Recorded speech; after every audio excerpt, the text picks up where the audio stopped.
par son père, Guillaume X, et sa mère, Aliénor de Châtellerault, Éléonore de Guyenne, dite Aliénor d'Aquitaine, née à Belin-Bélier, fait partie de la dynastie des ducs d'Aquitaine et elle sera l'héritière d'un riche domaine. Le Poitou, la Saintonge, l'Angoumois, la Marche, le Limousin, le Périgord, la Guyenne et la Gascogne. Aliénor d'Aquitaine a été reine de France de 1137 à 1152 à la suite de son mariage avec Louis VII, puis reine d'Angleterre de 1154 à 1204 en épousant Henri II. Elle deviendra mère de 3 rois et bouleversera les traditions masculines en tenant un rôle important dans les affaires publiques, notamment en prenant une place centrale dans les relations entre les royaumes de France et d'Angleterre au XIe siècle. Le Moyen Âge est la période post-romaine régie par un système féodal avec suzerains et vassaux. C'est le siècle de l'art roman, dont l'une des principales caractéristiques est la voûte en berceau, et la naissance de l'art gothique, avec des voûtes en ogive et des arcs-boutants pour permettre une plus grande élévation de l'édifice, telle Notre-Dame de Paris. C'est une période de grande ferveur chrétienne en France, avec pèlerinage et croisade. Le rôle des femmes prendra de plus en plus d'importance au sein de la société. Elles pourront, selon leur rang, être instruites, formées à des métiers et être préparées à gérer les terres en l'absence de leurs frères et de leurs époux. Aliénor d'Aquitaine sera à ce titre une femme de son temps. Moi, Guillaume X, duc d'Aquitaine, comte de Poitiers, et mon épouse Aléanor de Châtellerault, sa mère, nous sommes heureux de vous annoncer la naissance de notre fille Aliénor. Aliénor d'Aquitaine, née ce jour à Belin, tout près de Bordeaux, à quelques lieues du pays de Buch.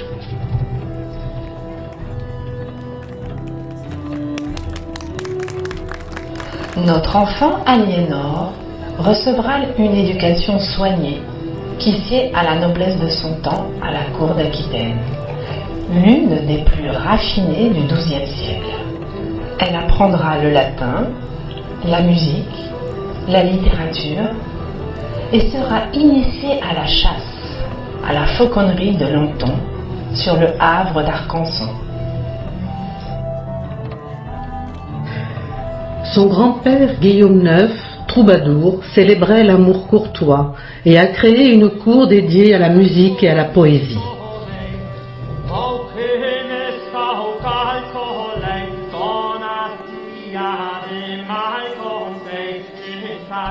La duchesse Aliénor ne dérogera pas à cette tradition familiale.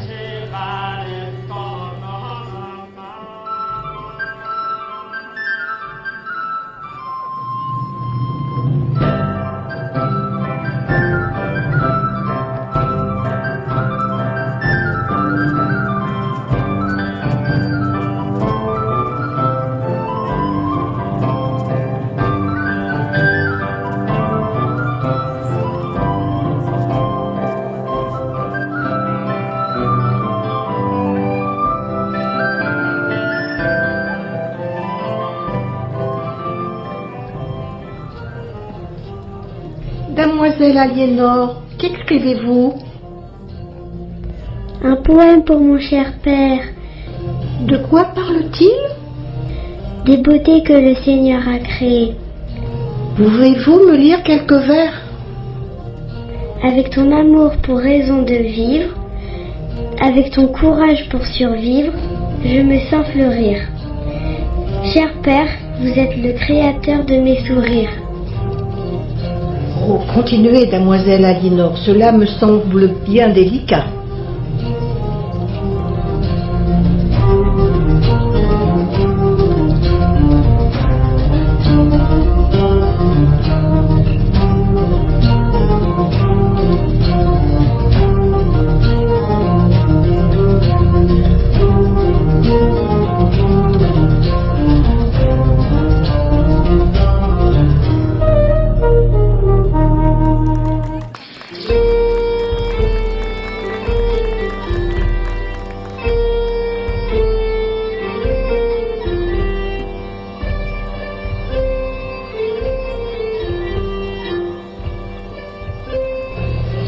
J'ai 15 ans.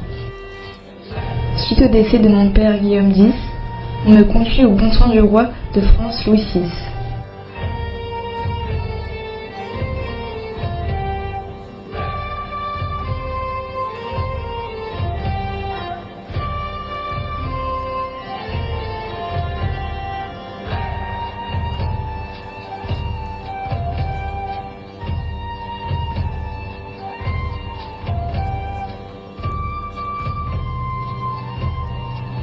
Il faut dire qu'Aliénor est l'héritière du plus beau des duchés, tant par sa superficie que par sa culture et son raffinement.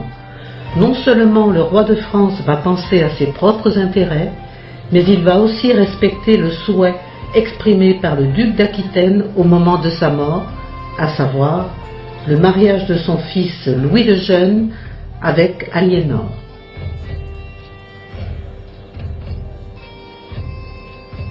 Les jeunes époux ont respectivement 15 ans pour Aliénor et 16 ans pour Louis.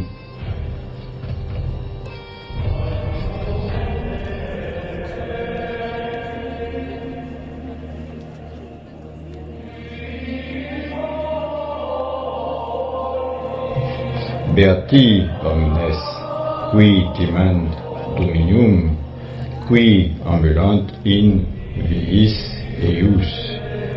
Gloria Patri.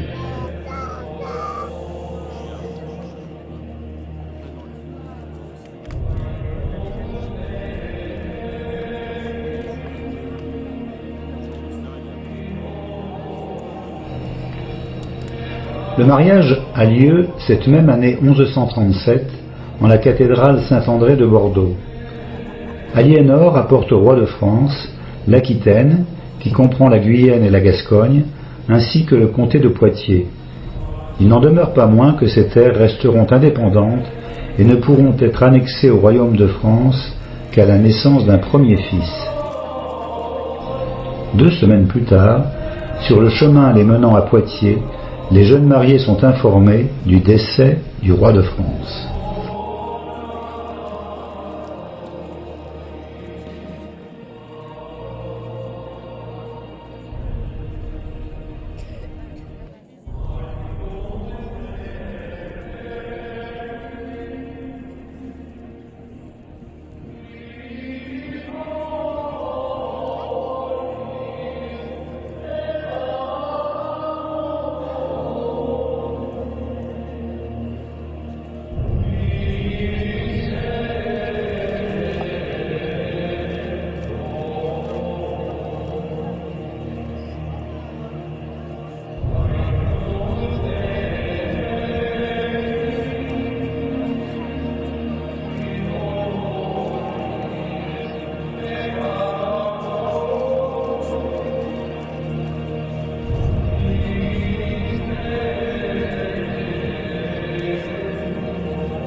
Fils de Louis VI, je deviens roi de France sous le nom de Louis VII, de la dynastie des Capétiens. On m'appellera Louis le Pieux. Mon épouse Aliénor est couronnée reine de France à Noël en l'an 1137 à Bourges.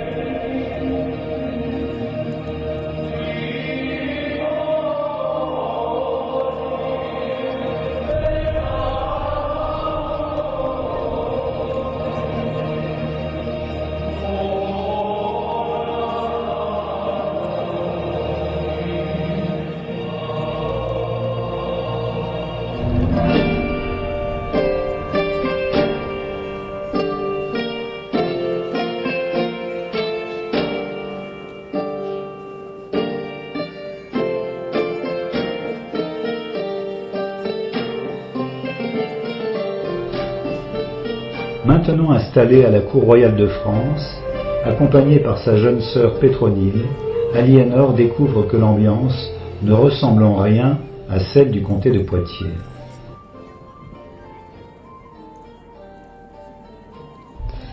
Vois ma sœur comme les journées semblent longues. Penses-tu t'accommoder de cette nouvelle vie? Non, je veux installer les mœurs et coutumes du comté de Poitiers, qui est plus évolué et plus raffiné, et redonner sa place à la poésie des troubadours. As-tu remarqué comme tout est terne ici? Les vêtements, les teintures et tout notre entourage. Tout cela va changer, avec de nouvelles étoffes comme des voiles de soie légères et très colorées. Il serait bon de l'agrémenter avec des produits du Proche-Orient comme le musc, le santal, les confitures de rose et le gingembre. La jeune reine transforme ainsi l'ambiance terne de l'entourage du roi. Elle préside des tournois auxquels participent des chevaliers qu'elle fait venir d'Aquitaine et de Poitiers.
Je suis impressionné par la beauté et le charme de mon épouse, et je vais en concevoir quelques jalousies.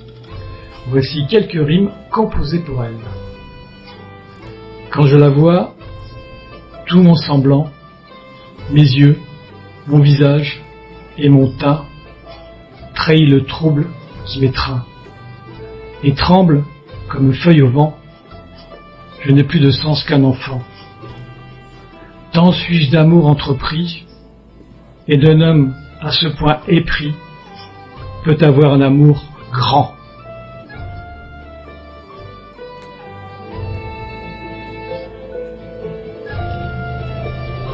Les premières années de leur mariage sont des années de bonheur, mais cela ne dure pas.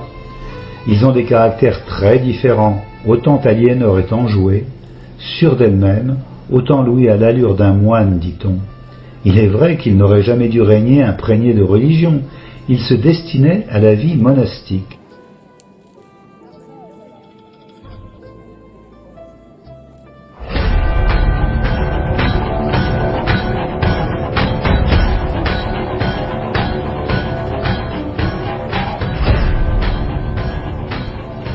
C'est l'époque des croisades. Le pape Eugène III appelle à la deuxième croisade, car les terres saintes et les chrétiens sont en grand danger. Je vous adresse cette supplique afin que vous entrepreniez au nom de la Sainte Église catholique une nouvelle croisade en terre sainte. La perte d'Édesse est cruelle, c'est l'une des plus anciennes villes orientales chrétiennes. Ceux qui ont terminé la première croisade ou sont morts en cours de route ont reçu l'absolution complète. En octroyant quelques privilèges aux croisés, je leur promets la protection pontificale.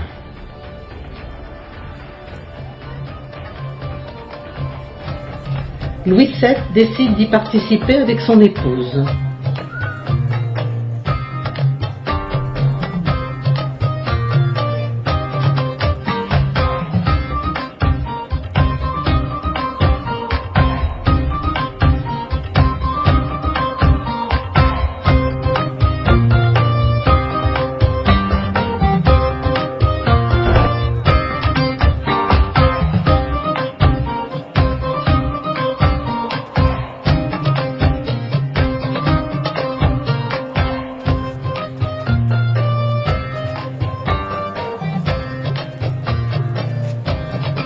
Arrivé aux confins de la Syrie, Aliénor se lie avec son oncle Raymond de Poitiers, prince d'Antioche. La reine retrouve cet oncle tant admiré lors de sa prime jeunesse. Elle est très sensible à son charme de troubadour, doublé d'un guerrier fin stratège. Elle est subjuguée par l'Orient.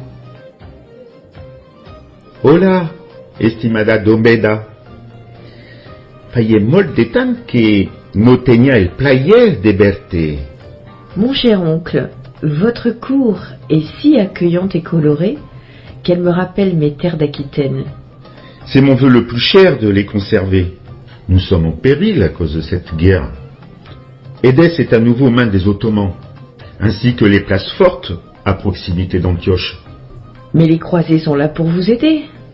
Oui, et pour cela, encore faudrait-il que votre époux, le roi, accepte le projet que nous souhaitons mettre en place avec les barons. Il faudrait d'abord récupérer l'ensemble des territoires avant d'aller sur Jérusalem, mais pour l'instant il s'y refuse.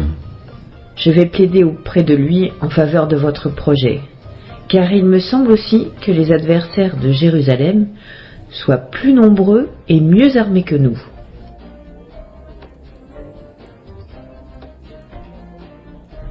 C'est une source de conflit pour le couple, car Raymond de Poitiers est très proche de la reine, qui partage son avis, et Louis VII prend ombrage de l'attitude de son épouse et mûrit sa vengeance.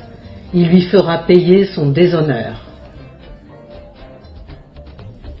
L'entêtement de Louis VII de reprendre directement Jérusalem fut une erreur politique et un échec. De ce fait, Aliénor, peinée et furieuse, refuse d'accompagner le roi pour le retour. Il se fera alors dans 2 bateaux différents.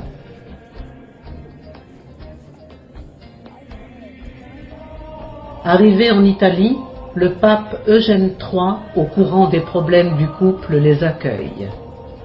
L'accueil est chaleureux.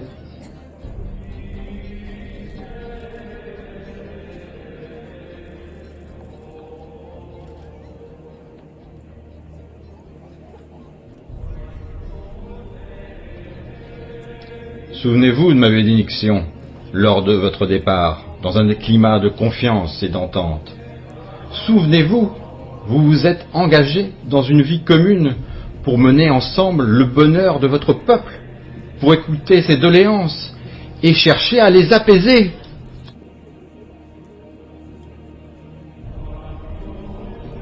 Il tente de les réconcilier. Cela semble réussir au couple car s'ensuit la naissance de leur deuxième fille, Alix. De retour en France, le roi change d'attitude. Toujours attentionné auprès de son épouse, mais avec plus de fermeté dans l'administration des territoires, écartant complètement la reine dans la gestion du royaume. Difficile pour Aliénor d'accepter une mise à l'écart. Je n'accepte pas cette mise à l'écart. Calmez-vous, ma reine. Sa Majesté reviendra peut-être sur de meilleurs sentiments à votre égard. Je crains que non, hélas, et je dois prendre une décision qui va provoquer beaucoup de bouleversements. Je détiens 3 fois plus de terres que le royaume de France, territoire de mon époux. Et compte tenu de cette situation, de sa force politique, je demande l'annulation de notre mariage au pape et j'invoquerai un lien de parenté trop proche, ce qui me sera sûrement accordé. Dans cette séparation, une femme est à l'initiative de la demande, et c'est Aliénor, fait extrêmement rare pour l'époque. Leur divorce est prononcé le 21 mars 1152. Elle conserve ses terres d'Aquitaine, appauvrissant de fait le royaume de France. Elle a 30 ans et la vie devant elle.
Deux mois plus tard à Poitiers,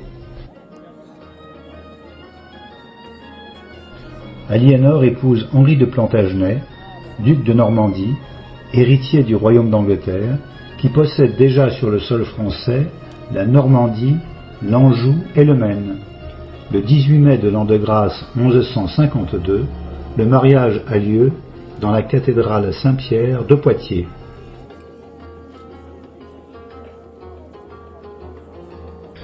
Plantagenet viendrait du surnom donné à Geoffroy V, mon père, qui avait l'habitude de porter un brin de genêt à son chapeau. Il appréciait particulièrement cette fleur et en favorisa les plantations. Ce surnom a perduré et il est devenu celui de notre maison royale.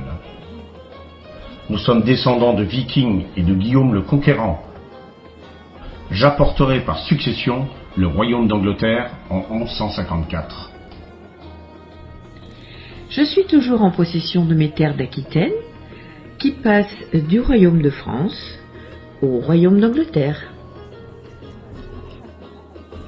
Avec ce second mariage, Aliénor est rayonnante de bonheur. Henri et Aliénor passent les premières semaines de leur mariage en Aquitaine, puis Henri regagne l'Angleterre. On voit Aliénor combler de biens les abbayes de son domaine, rédiger une charte pour l'abbaye de Fontevraud. C'est une toute jeune abbaye que nous visitons le 21 mai 1154. Fondé par Robert d'Abrissel pour y fixer sa communauté, c'est un ordre double, composé de moines et de moniales, tous situés au même endroit, mais séparés les uns des autres. Seule l'église reste un lieu commun. L'autorité de ce lieu sacré est confiée à l'abbesse Pétronille de Chemillé, qui gérera les ordres masculins et féminins. Une autre communauté est arrivée à ma connaissance par la correspondance que je viens de recevoir de l'abbesse Hildegarde von Bingen. Cette abbesse est compositrice, poétesse, prophétesse, mais aussi naturaliste, médecin et dotée d'une grande spiritualité. Elle échangera une correspondance avec les grands de ce monde, papes, évêques, rois, reines, seigneurs et nobles. Son livre Simple médecine est illustré d'un herbier avec des recettes sur l'utilisation des plantes pour les soins, mais aussi la beauté. Hildegarde est aussi connue pour ses écrits et chants spirituels.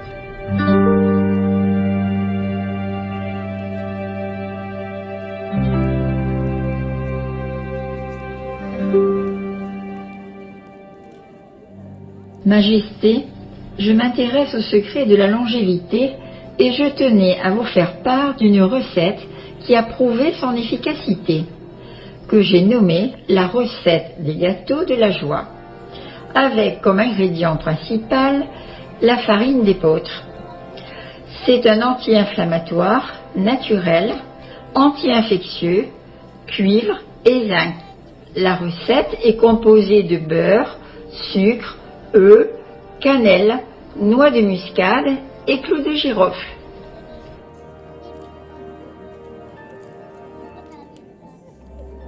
À l'automne 1154, Henri et Aliénor, accompagnés de leur fils Guillaume né en 1153, prennent le bateau pour l'Angleterre. Ils sont couronnés roi et reine le 10 décembre 1154. Henri de Plantagenet devient Henri II, roi d'Angleterre.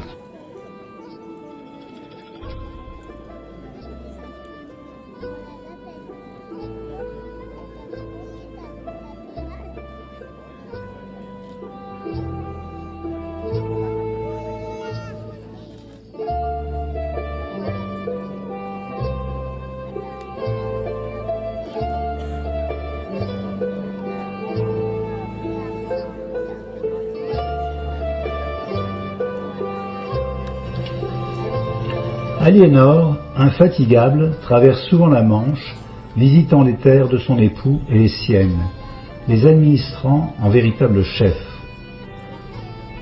Ces voyages perpétuels ne lui font pas peur, elle les entreprend souvent enceinte, car elle aura 8 enfants avec Henri II, dont les plus connus, Henri le Jeune, Richard Cœur de Lion, Aliénor d'Angleterre et Jean sans Terre.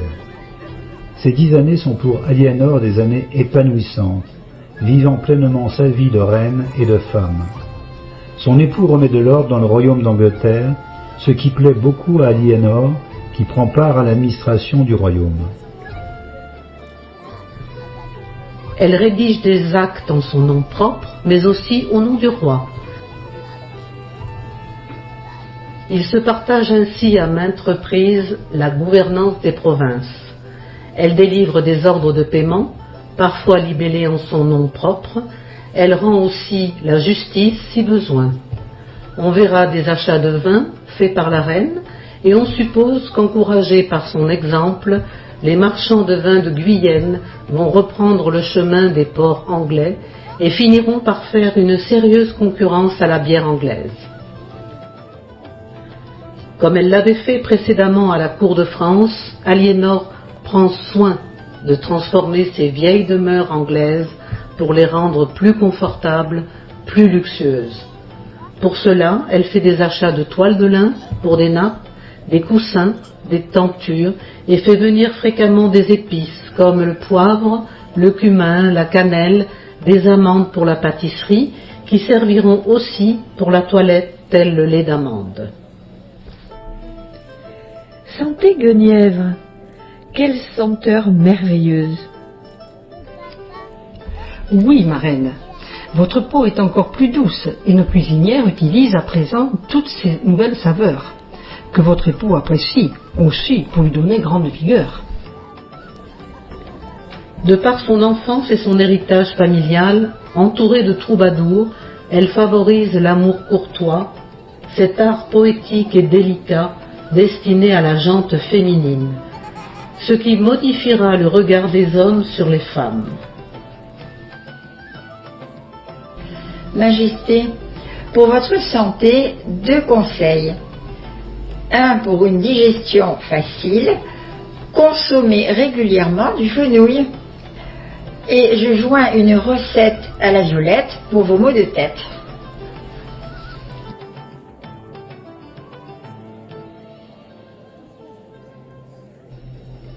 L'année 1158 voit l'apaisement des querelles entre le royaume de France et l'Angleterre.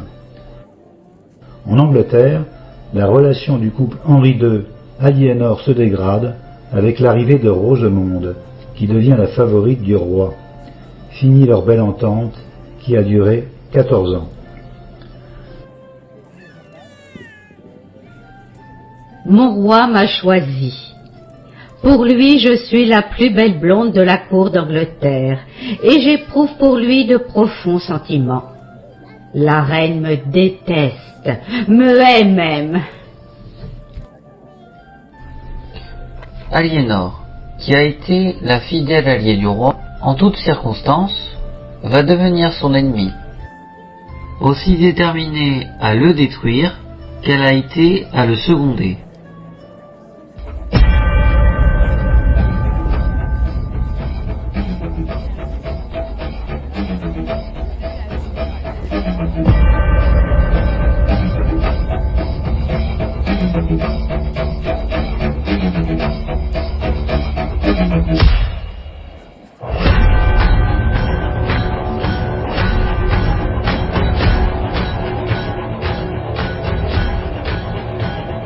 Isabeau, préparez mes bagages sur le champ. Majesté, combien emporterez-vous de mal?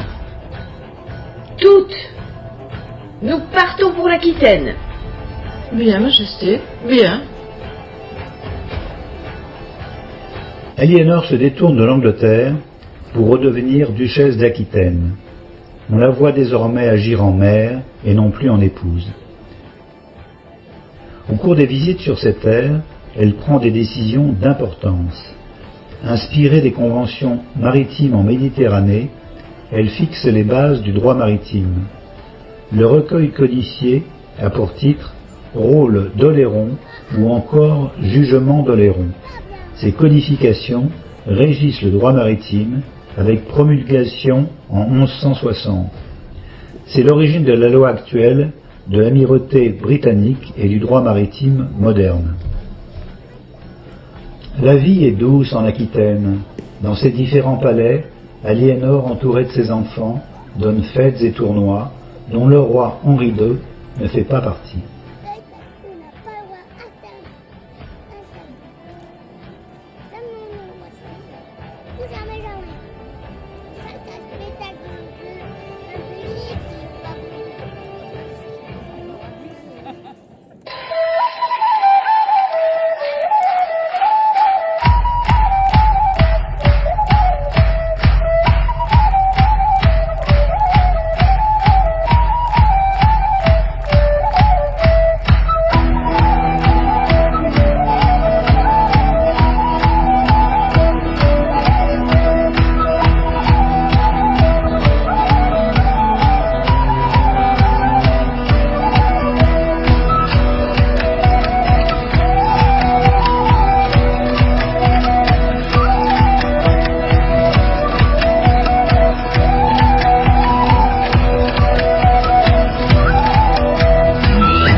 diddle-I-do.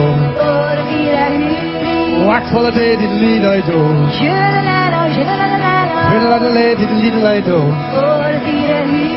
Wax for the day, diddle-I-do. Shiddle-I-do, shiddle-I-do, fiddle-I-do, oh, the diddle-I-do.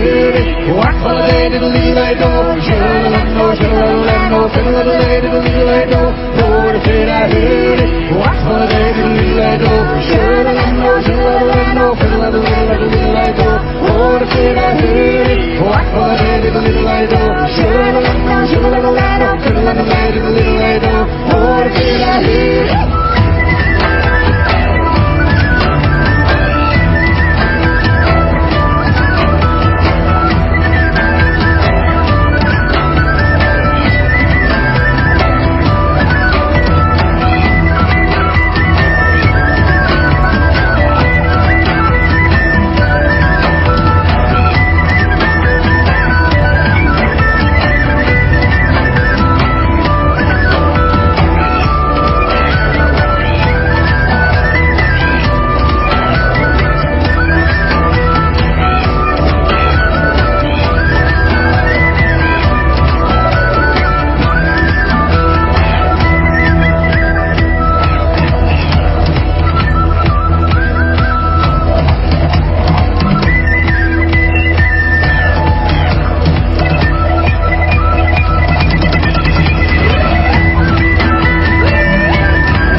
Les provinces continentales destinées aux enfants sont, pour Henri le Jeune, la Normandie, le Maine et l'Anjou, les terres de son père.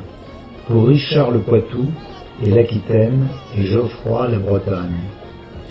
En 1169, Henri II fait couronner roi son fils Henri le Jeune, sans lui donner pour autant le moindre once de pouvoir. Le jeune homme en prend ombrage et cherche à se révolter contre son père. Dans cette révolte de 1173, il a le soutien de son frère Richard, de sa mère Aliénor, ainsi que du roi de France, Louis VII, et des puissants barons anglais. La révolte échoue. Aliénor, pour échapper aux hommes de main de son époux, se déguise en homme et s'enfuit avec un groupe de jeunes Poitevins. Ils sont arrêtés et faits prisonniers. Suite à cela, Henri II garde Aliénor prisonnière au royaume d'Angleterre et la sépare de ses enfants. Elle va de château en château selon le bon vouloir du roi. Elle n'est pas réellement captive, mais totalement coupée des événements qui se déroulent sur le continent et placée sous surveillance en permanence. Majesté, une missive venue du palais. Ah, j'espère que c'est une bonne nouvelle. Nous avons la douleur de vous informer du trépas de votre fils bien-aimé Henri le Jeune, survenu... Oh. Continuez, s'il vous plaît.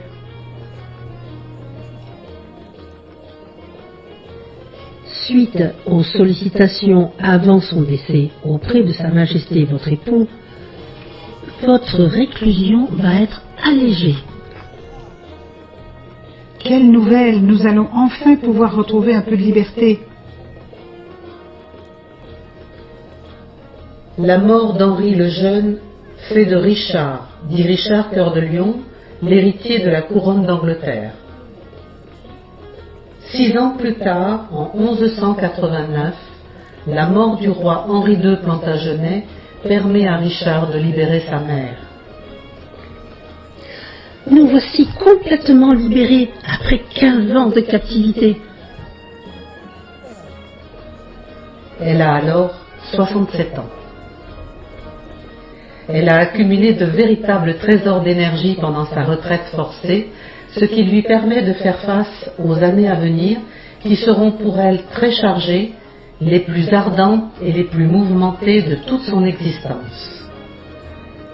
La reine se rend désormais de ville en ville, de château en château, libérant partout les prisonniers, faisant rendre justice à tous.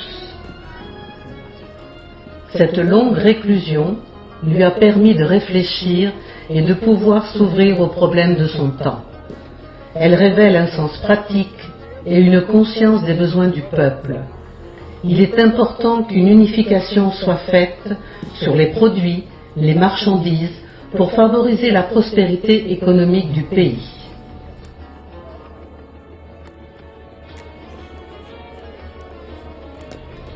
Elle établit une mesure de capacité uniforme pour les grains, les liquides, une même toise de longueur pour les draps, une seule monnaie pour faciliter les échanges commerciaux entre les différentes contrées sur l'ensemble du royaume d'Angleterre.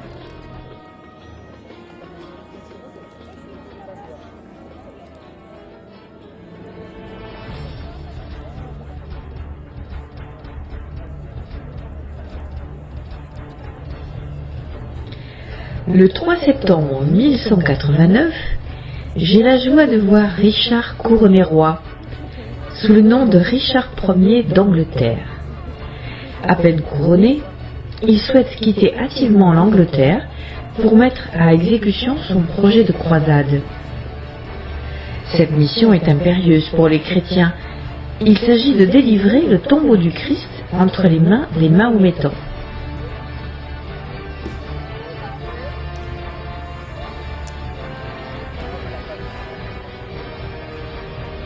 Les terres de Richard sont confiées à sa mère Aliénor. Elle rejoint son fils en Sicile, mais pour ce voyage, elle est accompagnée de Bérengère, fille du roi de Sanche de Navarre et future épouse de Richard Cœur de Lion. Je suis émue et inquiète à l'idée de rencontrer mon futur mari, Majesté. Bérengère, ne vous inquiétez pas. Rassurez-vous, mon fils adoré est un homme des plus charmants et je suis persuadée qu'il vous rendra heureuse. Je vous remercie pour votre sollicitude, Majesté. Si Aliénor accomplit ce long et périlleux voyage, c'est qu'il est indispensable que le roi d'Angleterre ait un héritier légitime. Pendant ce temps-là, son fils Jean Santerre, ainsi que le roi de France, Philippe Auguste, essayent de profiter de l'absence d'Aliénor et de Richard pour récupérer leurs terres. La littérature s'emparera de cette période pour son héros, Robin des Bois. Aliénor fait face pour maintenir l'ordre. Cependant, elle doit affronter une nouvelle épreuve, car le retour de Richard se fait attendre. Voilà plusieurs mois que notre roi a pris la mer. Les jours passent et on est toujours sans nouvelles. Oui. Alors qu'un grand nombre de croisés sont déjà de retour. Les mois passent et la reine Aliénor sera bien seule pour les fêtes de Noël.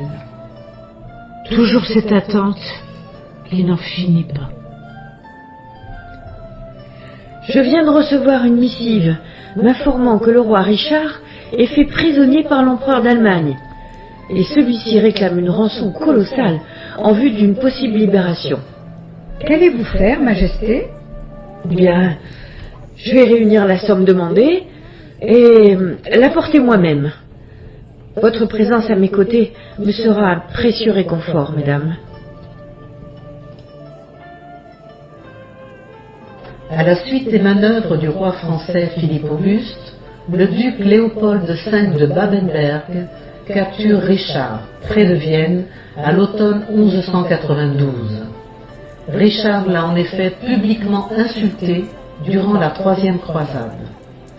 D'abord emprisonné à Dürstein, Autriche, il est ensuite livré à l'empereur Henri VI, qui le détient au château de Trifels, Allemagne. Ce dernier réclame une rançon de 150 000 marks d'argent, équivalent à 2 années de recettes du royaume d'Angleterre. La nouvelle, aussitôt répandue, sème la consternation dans le royaume d'Angleterre. Aliénor, appuyé par les barons, se charge de réunir la colossale somme d'argent et escorte en personne le précieux convoi.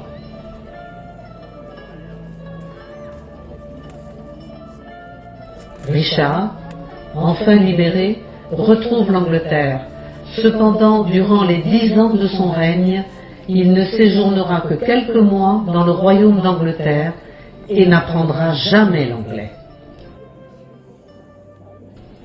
Toujours aussi active, Aliénor commence à penser au repos, mais avant cela, elle aura pris soin de veiller à la réconciliation de ses 2 fils.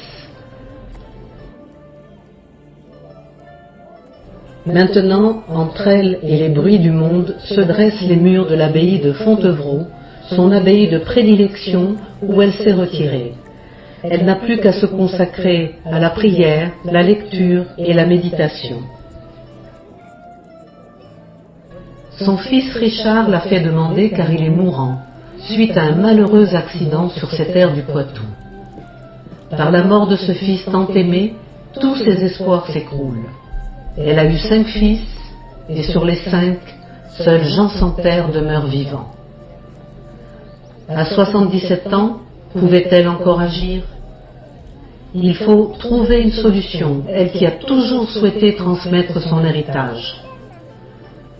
Comme Richard n'a pas d'héritier, elle doit veiller à l'avenir du royaume, mais aussi de ces terres d'Aquitaine et du Poitou, qui ont été protégées des guerres. Durant ce demi-siècle, elle y constate des avancées dans différents domaines.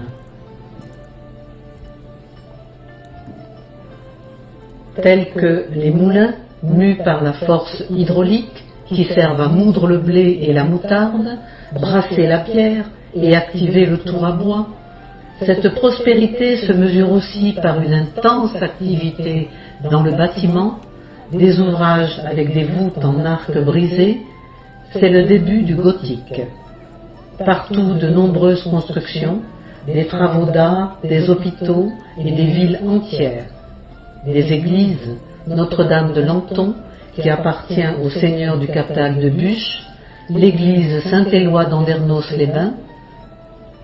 Les bâtisseurs dans la région du sud-ouest font preuve d'une grande habileté technique. Le trait le plus marquant est l'expansion économique, comme l'essor des villes et la mise en valeur des campagnes, avec pour préoccupation une meilleure utilisation des ressources naturelles, développer l'élevage et l'exploitation des forêts. La reine accomplit pleinement ses devoirs féodaux.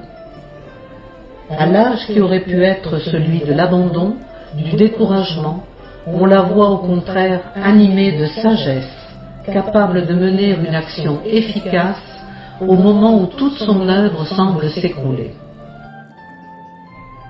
Sur mes 10 enfants issus de mes 2 mariages, je n'ai plus que Jean Santerre et Aliénor. Les autres sont décédés, ainsi que mes 2 époux. Après cette année 1199, très mouvementée et tragique pour elle, on la retrouve pourtant franchissant les Pyrénées. Elle a alors 80 ans. Elle se rend auprès de sa dernière fille, Aliénor, mariée au roi de Castille. Elle agit en tant que mère, grand-mère et reine. Dans la cour de Castille se trouvent ses 3 petites filles. Aliénor regagne la France avec Blanche, qui devient reine de France sous le nom de Blanche de Castille, de par son mariage avec Louis de France. C'est elle, Aliénor, qui a tout fait pour installer sa petite-fille sur le trône de France, cette place qu'elle avait elle-même occupée des années plus tôt. Cependant, elle n'assiste pas au mariage et se retire à l'abbaye de Fontevraud, située en Anjou, sur les terres des Plantagenets. Elle y fait réaliser les gisants polychromes pour les tombeaux d'Henri son époux, Richard, son fils et elle-même, au cœur de la nécropole royale. Jean Santerre fera réaliser le 4e gisant pour sa femme Isabelle. Aliénor a su triompher d'elle-même, vaincre l'adversité avec courage et détermination pour faire face à ses devoirs de femme mais aussi de reine. Tout au long de son existence, elle fut une femme en avance sur son temps. Mon sang royal coule dans les veines d'un grand nombre de têtes couronnées d'Europe, de France, d'Angleterre, d'Espagne et de Sicile. Et l'Aquitaine lui doit une grande prospérité.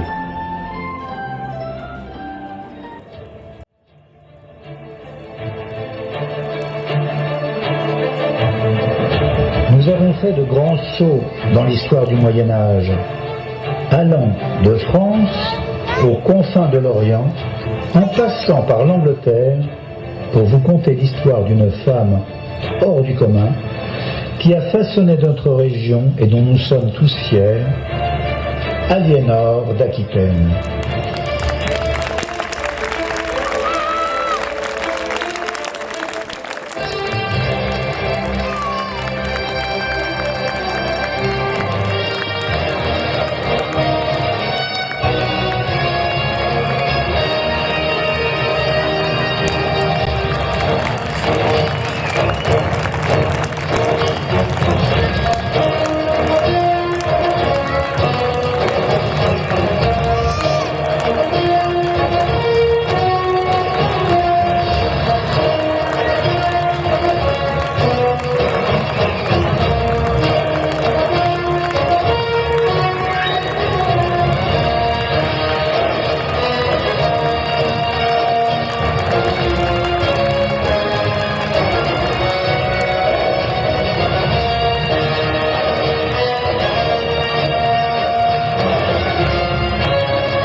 La troupe Angers, s'il vous plaît.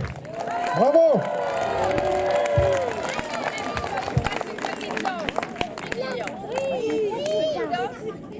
Alors, vous avez la danse aussi, je crois. Je m'avance un peu, chérie.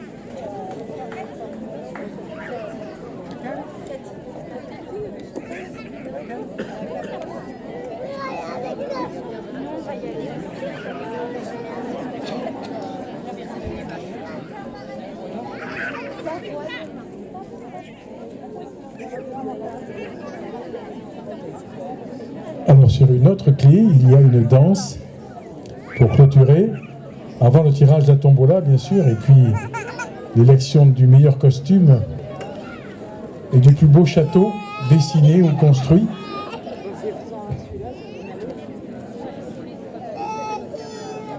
Tu l'as? C'est où? Il n'y a que de la salle d'invention du spectacle et j'ai eu la danse. Tu le jettes par terre.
Le groupe Angers.